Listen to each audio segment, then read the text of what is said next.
Kunembuzo eminingi eqhamukayo ngokuthi why amaNazaretha, kodwa abantu abaningi bajwayele ukuthi abantu bakwaShembe. Why amaNazaretha ekhishwa umuntu eboxini mayeseshonile? Omunye uzesho ukuthi yena hayi mina elami ibhokisi, mina ngifuna umuntu, mina ngifuna ungcwatshwa ngelami ibhokisi. Omunye ufuna ibhokisi elidurayo, uthi yena ufuna ungcwatshwa ngebhokisi. Uyabona noma lingaduli ibhokisi lidure, kodwa uma uthi wena ubolile enyameni nasemphefumulweni ngeke kuze kukusize. Kunezinto engenamsebenzi walutho emhlabeni. Kufana nento ekuthiwa white wedding, into engenamsebenzi, into yokumosha imali leyana. Ayinasibusiso leyanto kwabalela, ayinasibusiso uNkulunkulu, into ethule nje lento ekuthiwa white wedding. Angazi kubelungu, angazi kubelungu, kodwa umuntu omnyama hayi kumele noma ngawuyenzile uwhite wedding kodwa aqikelele ukuthi uzosina nasekhaya. Angalenzi iphutha lokuthi egcine eshade ngewhite wedding kuphela, ngoba iwhite wedding ayinasibusiso kwabalele naNkulunkulu. Asikho isibusiso sewhite wedding kumuntu nje omnyama. Abanye abantu bayabakhohlwa abantu abalele, acabanga ukuthi abantu abalele izinto zokudlala, abanye bethu amadimoni. Ngelinye ilanga bake babuza inkosi yamakhosi uJesu Kristu umbuzo ngendaba yokungenwa komuntu wesifazane. Bathi laba kwakunomfazi owagana indoda yashona engenamntwana, wangena umfowabo, nalomfowabo washona, waze wagcina lo muntu engenwa amadoda awu7 masibala nendoda yakhe. Sebethi laba enkosini uJesu, uma laba bevuka wabafileyo, lo mfazi lona owangenwa yiwo wonke lamadoda uyoba umfazi kabani? Impendulo yenkosi uJesu ithi nedukile. Asho ukuthi uyoba umfazi kasibani bani, wathi nedukile ngokuba ningayazi imibhalo namandla kaThixo. Ithi inkosi yamakhosi uJesu Kristu, nxa sebevuka kwabafileyo abagani futhi abendi, uthi kodwa baba njengeingelosi ezisezulwini. Lento inkulu kakhulu, angazi ungayidwebela kanjani. Abantu abalele bakithi baba njengeingelosi eyiseza, hayi amadimoni. Yilesi sizathu esenza ukuthi makushone ubaba noma kushone umama noma kushone umfowethu, kuba nenkomo ehlatshwayo kuthiwa yokumgeza.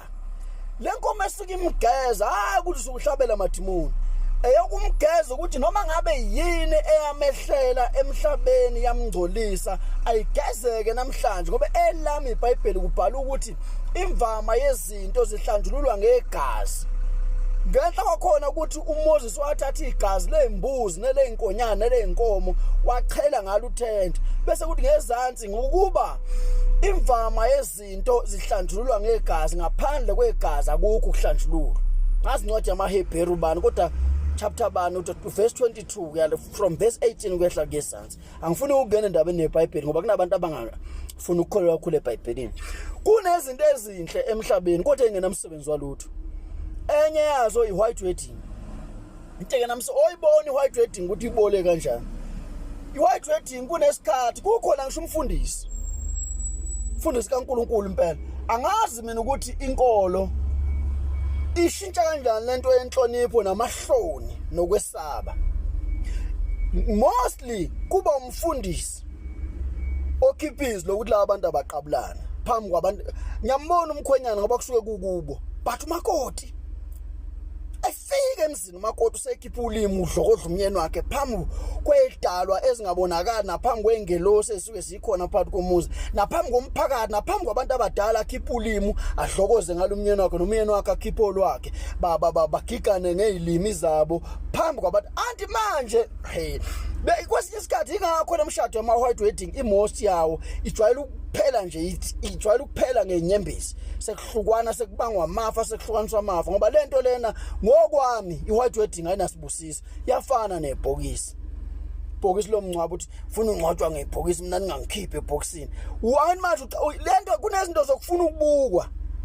Most of the time lezinto zokufuna ukubukwa asisizi, azusiza umphefumulo, akukho la zusiza khona umphefumulo.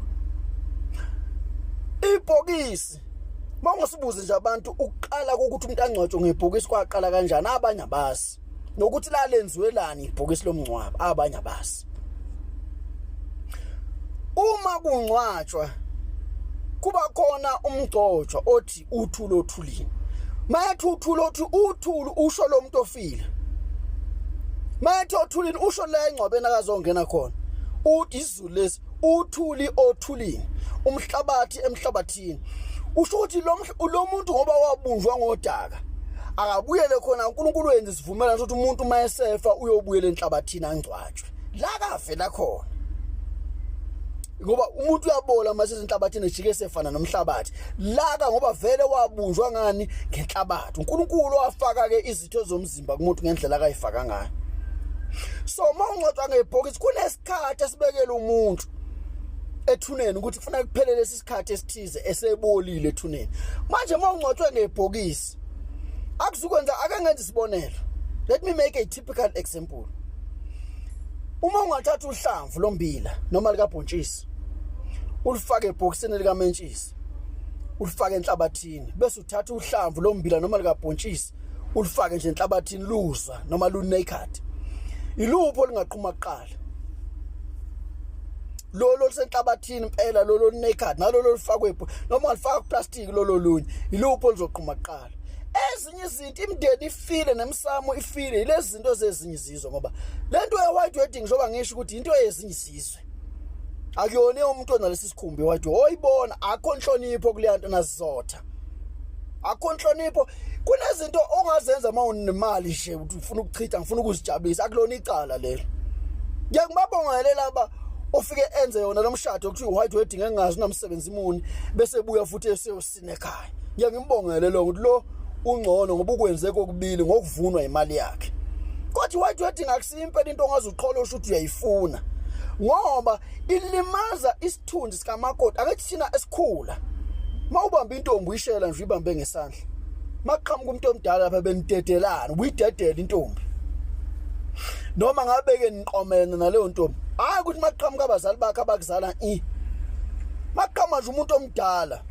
Ngoba umuntu omdala noma ngabe imuphi noma ngabe waseswazi noma ngamdala afuna kumhloniphe noma ngabe akakuzali esendeni kodwa afuna kumhloniphe. Bekuthi maqhamuka umuntu omdala nibaleke nihlakazeke kubizwa ngenhlonipho lokho.